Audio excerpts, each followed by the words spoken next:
Well, hello, football fans, UFL fans. Well, we got some big news today, and some of it has something to do with what we were talking about last week. But the first big news, and this is also being reported by the UFL on its own website, Mike Repole will be joining the UFL. Who is Mike Repole? Well, just a big-time investor, and the man, I guess, who helped bring Smart Water, Under Armour, and Vitamin Water to prominence. He will be joining the UFL's ownership group and would head up its business operations. All right, well, here we go. He's 56 years old. Of course, like I say, he's the inventor of Vitamin Water and Smart Water and Body Armor. And, of course, he sold to Coca-Cola for over $12 billion. So this guy knows how to do business. He knows how to market. He knows how to advertise. And he knows how to make it, flip it, and make some even more money. He is currently the majority owner of Noble, an athletic apparel company backed by who? You got it. Former quarterback Tom Brady.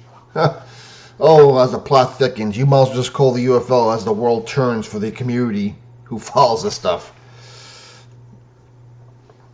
He also owns a racehorse in operation, and he has produced both Breeders' Cup and Belmont Stakes winners.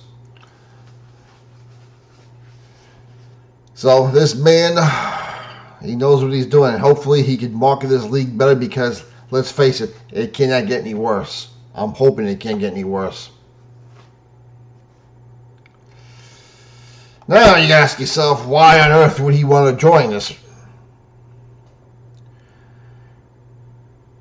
And he says, well, for one thing, football is popular. And let's face it, it is. It is the most popular sport here in the United States. By far. It's not even close anymore. Baseball might have been America's pastime, but football is America's present and future time. And he said it has distanced itself from other sports, which has been the case for, well, I would say at least a couple decades now.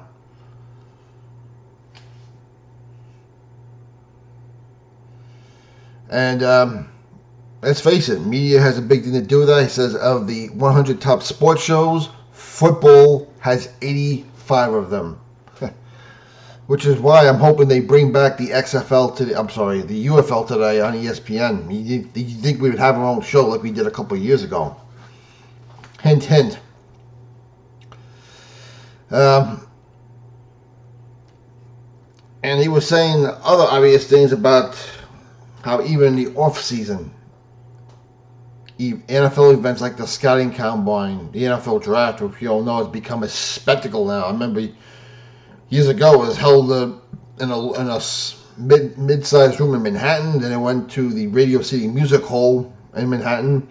Now it's being held in NFL cities as a big-time event. And he says it draws in millions of viewers, especially the draft. And he says the UFL, there's no reason why the UFL can't capitalize this. And during the year where there is no football being played here in the United States. He's saying that the league is good viewership. He knows it won't compare to the NFL college, but it can rival viewership against the WNBA, which shouldn't be hard. I mean, let's face it, the WNBA is a welfare league. The MLS, which has become a profitable league, and I never thought we would see soccer in this country, but we have. And who is a big part of that? You got it, Oliver Luck. NHL, which is, it was popular for a while, but, I still love hockey, but that's a Canadian sport more than anything else. The NBA has fallen, if you ask me, has fallen on hard times. I mean, it's not a different game. And, of course, baseball is still baseball. They got their issues as well.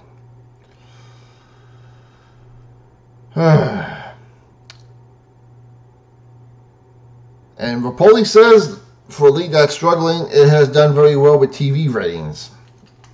Well, hopefully, with his hope, it'll get even better, and hopefully butts in the seats will improve. Of course, he credits the current ownership group plus Daryl Johnson for the on-field product, which draws fans to watch the league. But even he sees room for improvement. Hey, and he made a good point here. This is what I like. When he said some stadiums look like COVID games. Oh, boys, that brings back some memories. And I know fans, there really isn't a cheering section. I think there's a disconnect. No kidding. Us the fans, have been telling this to the current ownership group for years.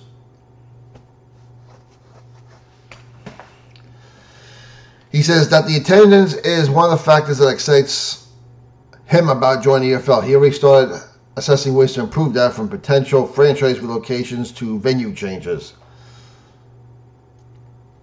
He says picking the right city, the right markets, and the right venues, and really connecting with a fan at one time, spending more time in a local region, he detailed. So, yes, everything the fans have been saying, this man is also saying. Listen, we know how it is. Lawyers listen to other lawyers, doctors listen to other lawyers.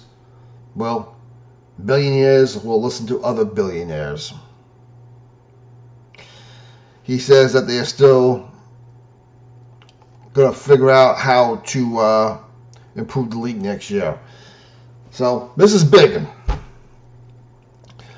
I mean, a few months ago, I was saying how the UFL leased some new buildings, so I was hopeful about the league. Then we had the 2 rounds of layoffs of workers, one which I'm sure a disgruntled employee released that information last week, which sent a lot of people in the community pissed off, and I cannot blame them.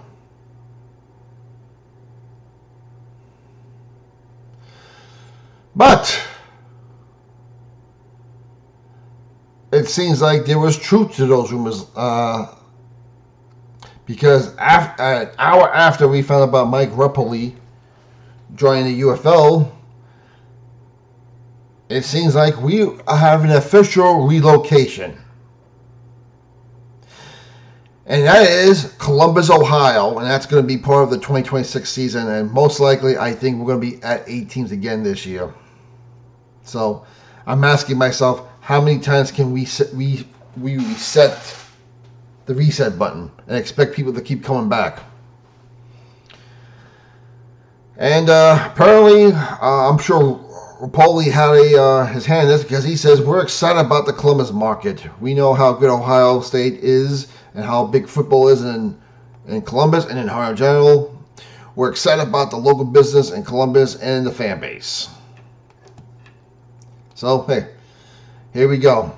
The Repole is having an effect already. Repole did not disclose whether the league's inexistent teams would be relocated to play in Columbus. However, which of the league's existing teams would play in Columbus. However, he did communicate that at least 2 of the UFL's 8 franchises will be moved ahead of the league's 3rd season. So, this shouldn't be a surprise. And I'm telling you right now, Memphis, say goodbye to your team. Sorry. You guys were the worst in attendance. You guys played in a lousy stadium. And I'm hoping that the Columbus team will play in the MLS stadium up in Columbus.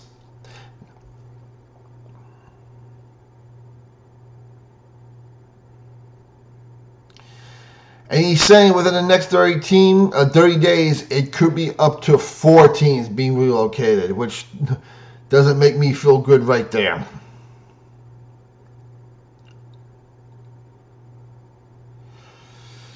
Now, why go to Columbus? Well, as Repole said, it's a good sports town. The Columbus Blue Jackets, who haven't had the greatest teams, but they manage to draw very well.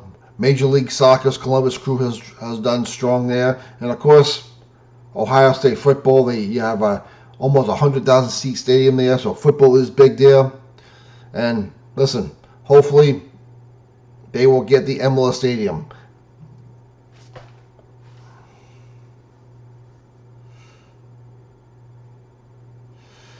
And he is saying that the historic Columbus Crew Stadium will be the home of the MLS Next Pro affiliate.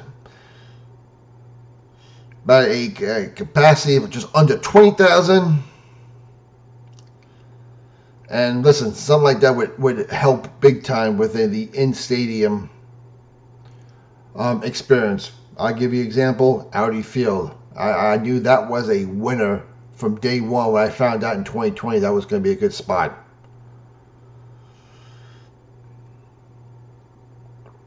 Outside of pro football and college football, there aren't too many sports that can draw $50,000 or $100,000 in a game. And that's true. I mean, the only other sport you could think of is NASCAR. But NASCAR only comes to your area if you have an event one time a year. NHL and NBA arenas are under 20. And as Rapoli just said, he can end up being similar to the one the DC Defenders have in Audi Field. Listen, we've been saying this forever. We need to target MLS stadiums or small dome stadiums. And he's right. Even with 12,000 people in a 20-seat stadium, it looks good on television, and optics are very important. And this is why we think Columbus will work. Yep, I could definitely see that. Now, as far as relocation of the other cities, he did not go into much detail about the league's third season. However, he did confirm the league would not be expanding. There you go. This should not surprise anybody. We're going to play with 8 teams. We're going to have 8 teams. We're going to have 8 teams. So he's made it clear we're going to have 8 teams. How about that? This is not should not be a surprise. And going by how the league played the second season, this should not surprise anyone. Disappointing, but it's not surprising either, and probably realistic. And the league is not going to hesitate to make changes where it sees it's needed. Man, listen. We said at the end of last season that there were going to be major changes in this upcoming season. There had to be. Well, here you go. New ownership, one team getting relocated, and most likely at least one more getting relocated. I'm hoping Michigan can stay where they are, and I'm hoping Birmingham can stay where they are.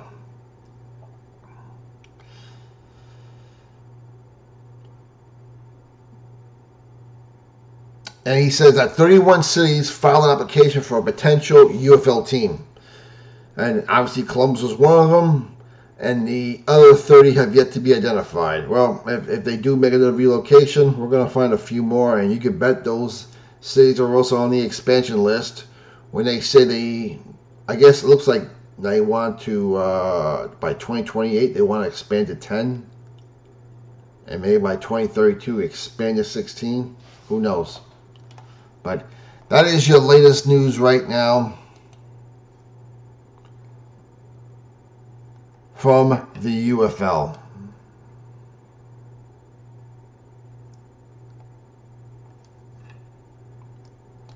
So fans, what do you think? This should not surprise anybody whatsoever. Now, as I said, I still think we need to start the season earlier. I've been saying it. I will take this to my grave unless I am proven wrong. We need to start between the weekend of the championship games and the Super Bowl to keep the appetite of football there. This league has the potential to own the month of February, which is the most terrible sports month of the year. I mean, the only thing February has is the Super Bowl. Now, if you're going to tell me the NHL and NBA All-Star games, no one cares about these All-Star games. They don't. The NFL has dumped theirs. Baseball's constantly making changes to its All-Star game. The NHL did a 14 tournament this year, so people don't care about All-Star games. The UFL can own February. Now, as I have also said,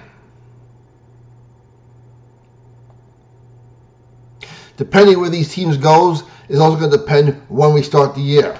Now, for it looks like we're going to start the year the same time next year. They say at the end of March. Well, if you're going to put a team in Columbus, well, when is the weather nicer in Columbus? Is it the middle of February, where it would be nice in Memphis, or the other southern teams, or at the end of March, where the weather is more suitable for Columbus. If that's the case, you got to wonder, where is the next relocation team? I'm sorry, but it can't be. It can't be Birmingham. It can't be, and it can't be Michigan because they had an increase last year.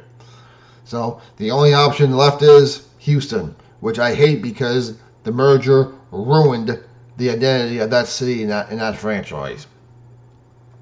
But if you're going to do that, I imagine they're coming more up north. Are they coming East Coast? Are they going out the Pacific Coast, Northwest, Portland, Seattle?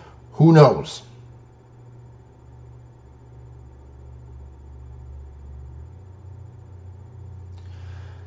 Chime in, fans. Let me know what you think. And for the love of football, we'll talk to you later.